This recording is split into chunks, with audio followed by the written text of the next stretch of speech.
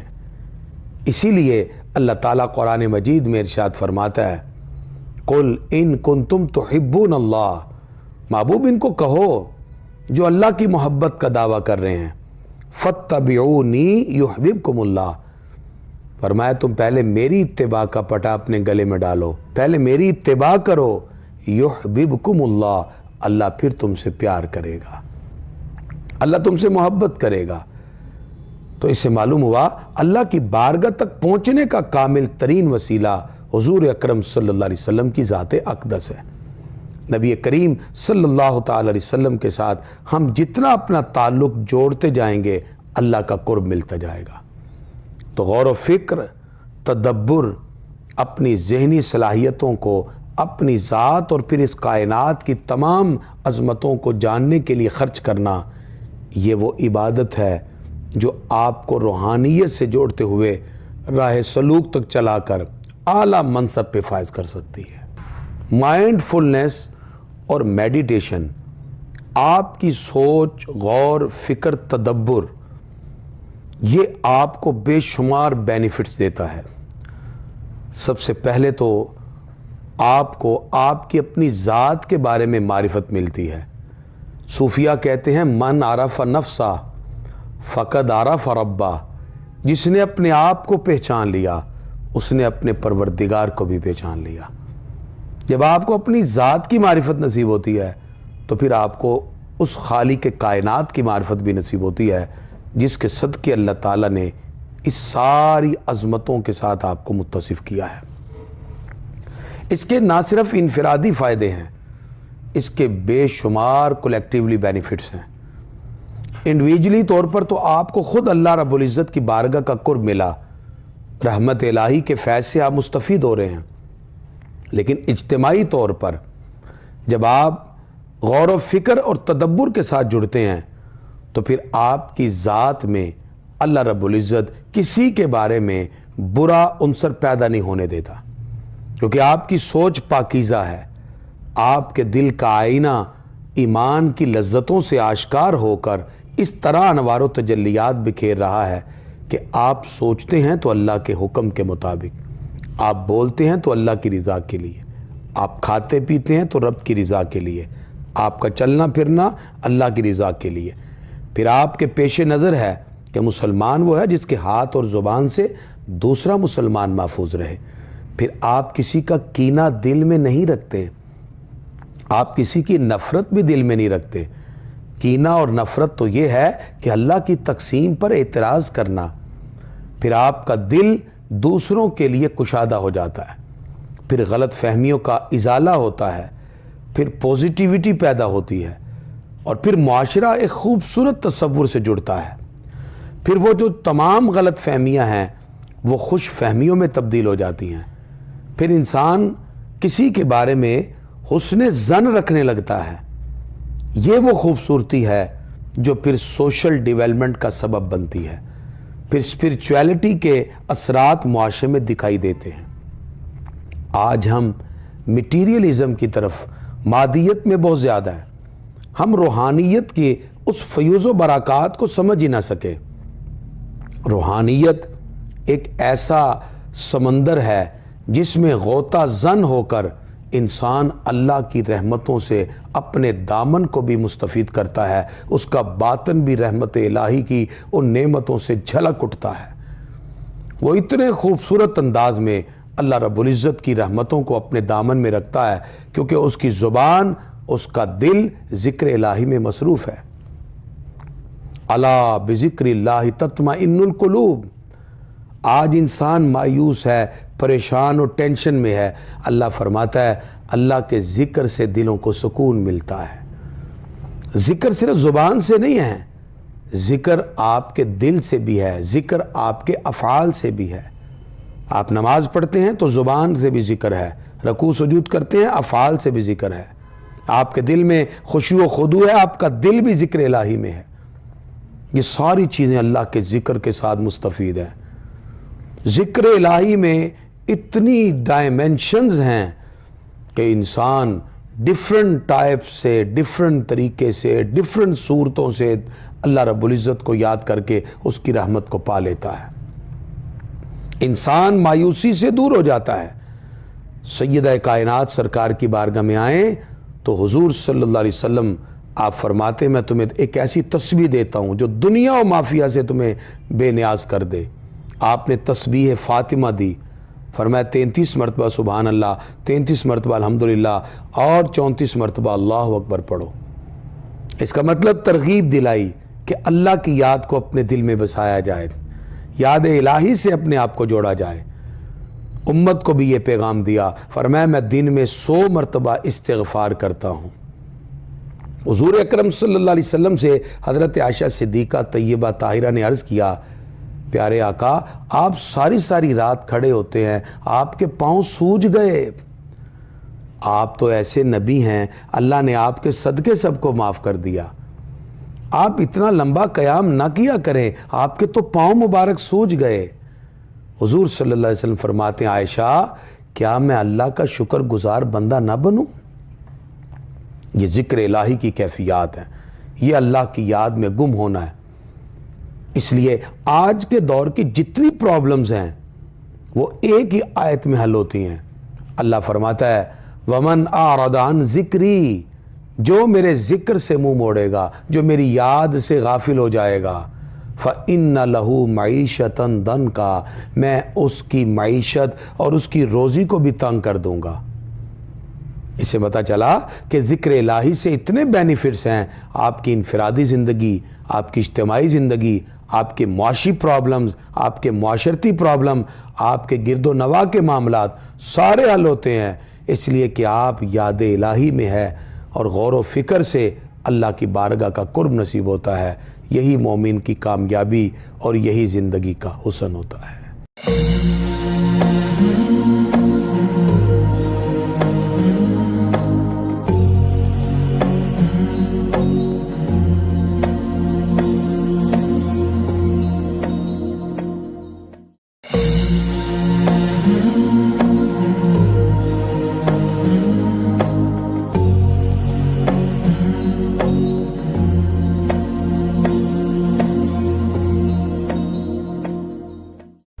مائنڈفلنس اور انسان کا غور و فکر و تدبر کے ساتھ اللہ رب العزت کی بارگاہ تک پہنچنے کا ذریعہ ذکر الہی ہے۔ یہ جو ذکر الہی ہے یہ آپ کی مینٹل ڈیزیز کو ختم کر دیتا ہے۔ آج انسان ڈیفرنٹ سوشل ایکٹیویٹیز کی وجہ سے سٹریس میں چلا جاتا ہے، سوشل انزائٹی اس میں پیدا ہو جاتی ہے، لوگوں کے رویے اور سماجی تعلق اور روابط سے اس کے اندر کہیں نہ کہیں نیگیٹیوٹی پیدا ہو جاتی ہے۔ یہ جو سوشل انزائٹی ہے یہ اس کے اندر منفی رجحانات ہیں، جو نیگیٹیوٹی اس میں پیدا ہوئی یہ اس کی ذہنی صلاحیت کو کسی نہ کسی طرح ڈیمیج کرنے کے لیے کسی نہ کسی اعتبار سے اثر انداز ضرور ہوتی ہے۔ اور جس وقت وہ ذکر الہی سے اپنے ذہن کو مضبوط رکھتا ہے، سب سے بڑھ کر اس کو اللہ تعالیٰ صبر کی دولت دیتا ہے، ایک پیشن اس میں پیدا ہوتا ہے، ایک جذبہ، اور سب سے بڑھ کر سیلف کنٹرول اسے حاصل ہوتا ہے، اس کو اپنے اوپر ایک خود اعتمادی پیدا ہوتی ہے۔ اسی لیے اگر ذکر الہی کے ساتھ وہ اپنی زندگی پہ غور و فکر کرتے ہوئے کسی ایک نقطے پر قائم ہو جائے تو اس کا کانفیڈنس لیول اتنا مضبوط ہوتا ہے کہ دنیا کی کوئی طاقت پھر اسے ہلا نہیں سکتی، کیونکہ جب اس کو اللہ کی ذات پر یقین ہے۔ در حقیقت غور و فکر اور تدبر اور ذکر الہی اس کی سیلف ریسپیکٹ کا سب سے بڑا ذریعہ ہے۔ جب انسان خود عزت نفس کے ساتھ اپنے اوپر پراؤڈ فیل کرتا ہے کہ میں اس کا بندہ ہوں، وہ میرا رب ہے، اس نے مجھے زندگی کی سانسیں عطا کی، میں اپنے رب کی نعمتوں کا شکر ادا کر رہا ہوں، یہ جو سیلف ریسپیکٹ ہے یہ اس کے اندر اتنی قوت اعتمادی پیدا کرتی ہے، یہ اتنا خود اعتماد بن جاتا ہے کہ پھر اللہ کے ذکر کی برکت سے اس کے چھپے ہوئے زندگی کے راز جو ہیں وہ اس کے دل میں پنہا خیالات کو ایک خوبصورت طریقے کے ساتھ حسن میں ڈال دیتے ہیں۔ تو پھر انسان جو باطنی بیماریاں رکھتا ہے، جو اس کے اندر نیگیٹو فورسز ہیں، جو اس میں نفس امارہ، نفس لوامہ اور ملہمہ کی علائشیں ہیں، جو اس کو مسلسل گناہ کی طرف بڑھا رہی ہیں، تو انسان پھر اس نفس کی علائش سے باہر آ جاتا ہے، پھر اس کی سوچ سنورنا شروع ہو جاتی ہے، پھر ایک اللہ سے اس کا تعلق جڑ جاتا ہے۔ صوفیزم بھی یہی ہے، روحانیت بھی یہی ہے۔ اللہ والے انسانیت سے پیار کرتے ہیں، وہ احترام انسانیت کی بات کرتے ہیں، وہ باقی دنیا کی چیزوں سے ہٹا کر ایک رب کی طرف اپنے تعلق کو جوڑنے کی بات کرتے ہیں۔ اسی لیے جتنے بھی صوفیہ کرام ہیں، آپ ان کے کلام کو پڑھیے، ان کے کلام میں احترام انسانیت ملے گی۔ دنیا پہ غور و فکر، اپنی ذات پہ غور و فکر کرنے کے بہت سے ایسے جذباتی کلمات اور جملے ملیں گے جس کی وجہ سے انسان ایموشنل اللہ رب العزت کی بارگاہ کی طرف بڑھنا شروع ہو جاتا ہے۔ اور یہ جو ایموشن اس کے اندر پیدا ہوا، یہ جو جذبہ اس میں پیدا ہوا اللہ کی بارگاہ تک پہنچنے کا، اور یاد الہی کے جو جذبات اس میں پیدا ہوئے، یہ انسان کو اتنا پیارا تصور فراہم کرتے ہیں کہ پھر انسان بھٹکنے سے بچ جاتا ہے، پھر وہ افراط و تفریط سے بچ جاتا ہے، پھر اس کی زندگی میں ایک بیلنس آتا ہے۔ یہی وہ روحانیت ہے جس کے بارے میں صوفیہ کرام نے مختلف اقوال کیے، کیونکہ بندے کا مقصد خدا کو پانا ہے، اور بندے کے قریب ہے اللہ کی ذات، لیکن وہ اس کو تلاش نہیں کر رہا۔ مولانا روم نے اس مقام پہ ایک حکایت لکھی جو بطور ایگزامپل میں ڈسکس کرتا ہوں۔ مولانا روم کہتے ہیں کہ ایک بندے نے سفر کا آغاز کیا۔ پہلے دور میں گھوڑے اور اونٹ پہ سفر ہوتا ہے، تو کسی چور نے دیکھا کہ یہ سیدھے سادے صوفی منش بندے جا رہے ہیں، وہ بھی ساتھ ہو گیا۔ باتوں میں اس نے پوچھ لیا کہاں جانا ہے، اس نے کہا میں نے بھی وہاں جانا ہے، اور باتوں میں اس نے یہ بھی پوچھ لیا کہ ان کے پاس ایک ڈبیا میں ڈائمنڈ تھا، ہیرا تھا۔ اس نے کہا موقع اچھا ہے، یہ سیدھے سادے ہیں، رات کو سوئیں گے، میں چوری کر لوں گا۔ 3 سے 4 دن کی مسافت ہے۔ یہاں تک کہ پہلی رات آئی، وہ سو گئے، چور اٹھا اور سارے سامان کو ڈھونڈتا رہا، لیکن وہ ڈبیا اسے نہ ملی۔ وہ بڑا پریشان ہوا۔ صبح پھر ایسے ہی سفر ہوتا رہا، پھر رات کو 3 راتیں وہ اسی طرح ڈبیا ڈھونڈتا رہا، لیکن وہ ڈائمنڈ اسے 3 راتوں میں نہ ملا۔ اس نے سارا سامان چھان مارا۔ آخر چوتھے دن جب منزل مقصود پر وہ پہنچے تو رخصت ہوتے ہوئے اس نے کہا کہ آپ یہ بتائیے کہ رات کو آپ سوتے تھے تو آپ ڈبیا رکھتے کدھر تھے؟ لگتا ہے وہ ڈبیا آپ کی گم ہو گئی۔ اس اللہ والے نے اپنی جیب سے ڈبیا نکال کے کہا کہ یہ تو میرے پاس ہے۔ تو انہوں نے کہا پھر رات کو آپ رکھتے کدھر تھے؟ مولانا روم کہتے ہیں کہ اس صوفی منش شخص نے کہا میں رات جب سوتا تھا تو اس ڈبیا کو تیری ہی جیب میں رکھ دیتا تھا، تو ساری رات مجھے ہی ٹٹولتا رہا، تو نے کبھی اپنے آپ کو ٹٹولا ہی نہیں۔ مولانا روم کہتے ہیں بندے تو ساری زندگی لوگوں کو ٹٹولتا رہا، کبھی اپنے من کی زندگی میں، کبھی اپنے من کے دریا میں ڈوبا ہی نہیں۔ اگر تو اپنے من کو کہیں کسی بھی طرح چھان لیتا، کہیں اپنے من میں ڈوب جاتا، تو تجھے بھی اس رب کا راز مل جاتا۔ انسان ڈیفرنٹ چیزوں کے ساتھ چیزوں کا انالیسس کرتا ہے، وہ لوگوں کے اندر ڈیفرنٹ رویوں سے اس کا انالیسس کرتا ہے، کسی کے بارے میں پوزیٹیو، کسی کے بارے میں نیگیٹو ہونے کا خیال رکھتا ہے۔ اگر یہ تصور وہ اپنی ذات میں رکھے اور اپنے آپ کو پہچاننے کی کوشش کرے، اپنی پوزیٹیوٹی اور نیگیٹیوٹی کی طرف آئے، تو اسے بھی خدا کا قرب مل جاتا ہے۔ اللہ رب العزت کی ذات بندے کے قریب ہے۔ بابا بلے شاہ فرماتے ہیں رب رب کر دے بڈھڑے ہو گئے ملا پنڈت سارے، رب دا کھوج کھرا نہ لبیا سجدے کر کر ہارے، رب تے تیرے اندر وسدا وچ قرآن اشارے، بلے شاہ رب اونوں لبدا جڑا یار تو تن منوارے۔ اس رب کی بارگاہ تک پہنچنا یہ بندے کا کمال ہے جس نے اپنے من میں ڈوب کر اس رب کی تلاش کی، اللہ نے اس کی ذات کی معرفت سے اسے اپنی معرفت بھی عطا کر دی، وگرنہ انسان معرفت سے خالی رہا۔ انسان آج کے دور میں بہت سی پریشانیاں اور تناؤ کی کیفیت اپنے مائنڈ میں رکھتا ہے۔ یہ کیفیت تناؤ کی اس وقت پیدا ہوئی جس وقت اس نے اس مادی دنیا کو، اس میٹیریلزم کو اپنا اصل زندگی کا مقصد سمجھ دیا۔ مادی لوازمات انسان کی حقیقی زندگی نہیں، یہ تو اخروی زندگی کا ایک اس کے لیے ذریعہ اور سبب ہے۔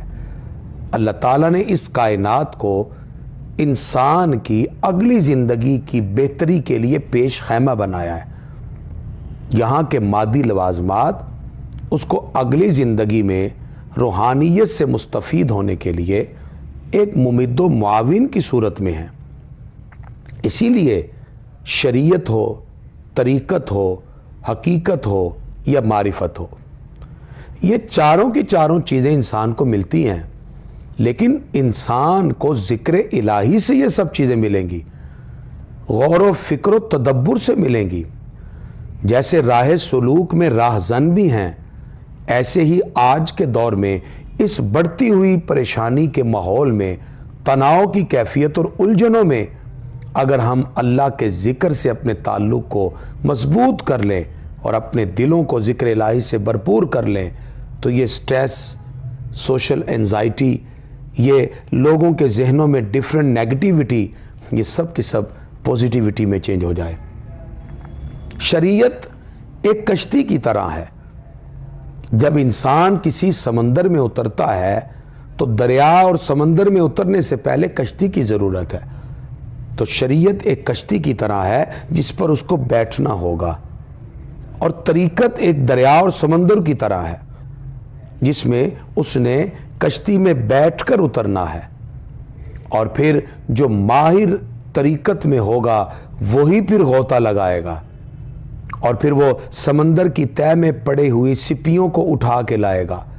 صوفیہ کہتے ہیں کہ شریعت کشتی کی طرح ہے، طریقت دریا اور سمندر کی طرح ہے، اور جو حقیقت ہے وہ اس کی تہہ میں پڑی ہوئی سپیوں کی طرح ہے، اور جب سپیاں اٹھا کر وہ شریعت کی کشتی میں بیٹھ کر اسے کھولتا ہے، اللہ اسے معرفت کے سچے موتی عطا فرماتا ہے، اللہ تعالیٰ اسے معرفت کے سچے موتی عطا فرماتا ہے۔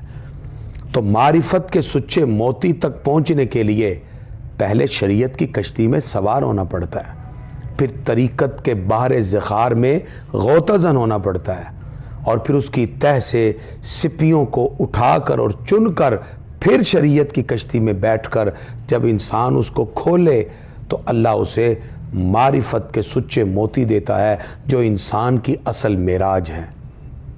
لیکن اس پروسیس سے گزرنے کے لیے پہلے اسے اپنے من پہ غور کرنا ہے، ذکر الہی اور غور و فکر اور تدبر سے کائنات کی ان چیزوں سے انالیسس کر کے اللہ کی رحمتوں کو تلاش کرنا ہے۔ آج کا دور مایوسی، ذہنی الجھنیں، ٹینشنیں، سٹریس، بے شمار نفسیاتی بیماریاں، آج لوگ اس کے اندر مبتلا ہیں۔ آج ان تمام نفسیاتی بیماریوں سے بچنے کا حل کیا ہے کہ ہم قرآن و سنت سے اپنا تعلق جوڑیں، ذکر الہی کی طرف آئیں۔ یہ ایسا آپ کے مائنڈ کو سکون دے گا کہ آپ اپنی ذات میں بھی ایک سکون محسوس کریں گے، اور اس کے ساتھ ساتھ پیس آف مائنڈ آپ کو ملے گا، آپ کے ذہن کو ایک سکون ملے گا۔ اس سکون کے ساتھ آپ کو قرب الہی کے بہت سے جذبات ملیں گے۔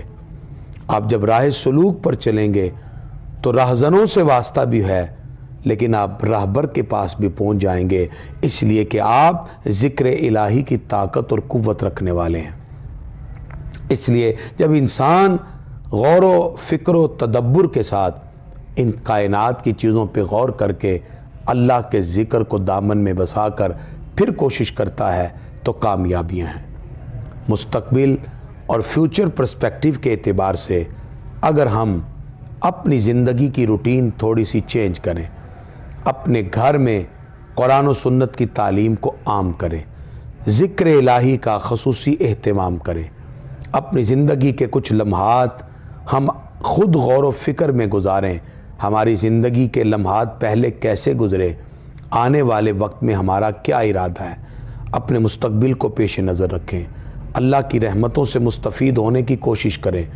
پھر انسان جب رب قدوس کی رحمتوں سے سوال کرے، یہ انسان کی وہ خوبی ہے جو انسان کو پھر کامیابی کی طرف لے جائے گی۔ آج کی اس گفتگو کا ماحاصل یہ ہے اور خلاصہ یہ ہے کہ اللہ رب العزت نے ہمیں کئی مقام پر غور و فکر اور تدبر کرنے کا حکم ارشاد فرمایا۔ حضور اکرم صلی اللہ تعالی علیہ وسلم غار حرا میں ابتدائے اسلام کے ادوار میں اعلان نبوت سے پہلے آپ بھی غور و فکر کرتے ہوئے اس کائنات پر لوگوں کو پیغام دے رہے تھے۔ اللہ کی ان تخلیقات پہ غور کرنا یہ مومن کے لیے عبادت کا درجہ رکھتا ہے۔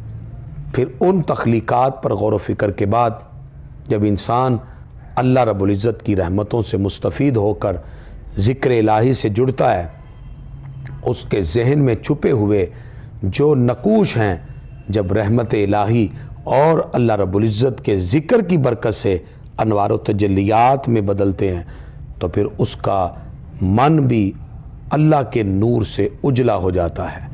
پھر اس میں انوار و تجلیات اس طرح چمکنے لگ جاتی ہیں کہ وہ پروردگار کی ذات کا متلاشی ہو جاتا ہے۔ اللہ تعالیٰ کی بارگاہ میں جب بڑھتا ہے، حدیث میں آتا ہے، اے بندے تو ایک ہاتھ میرے قریب آ، میں 2 ہاتھ تیرے قریب آؤں گا۔ اللہ کی رحمتیں پھر دوڑ کر اللہ کی رحمتیں اس بندے کو سینے سے لگا لیتی ہیں۔ انسان اللہ کی رحمتوں سے اس طرح مستفید و مستنیر ہو کہ دنیا بھی اور آخرت بھی اس کی کامیابی کا سبب بنے، اور یہ ذکر الہی، غور و فکر و تدبر نہ صرف اس کے لیے دنیا میں راحت کا سما مہیا کرے گا، بلکہ یہ چیزیں اس کے لیے آنے والی نسلوں کے لیے بھی سکون کا، امن کا، پیار کا اور آشتی کا سامان مہیا کرنے والی ہیں۔ میرے ہاتھ میں تھا جب تک میرے مصطفیٰ کا دامن، میرے پاؤں چومتی تھی یہی گردش زمانہ۔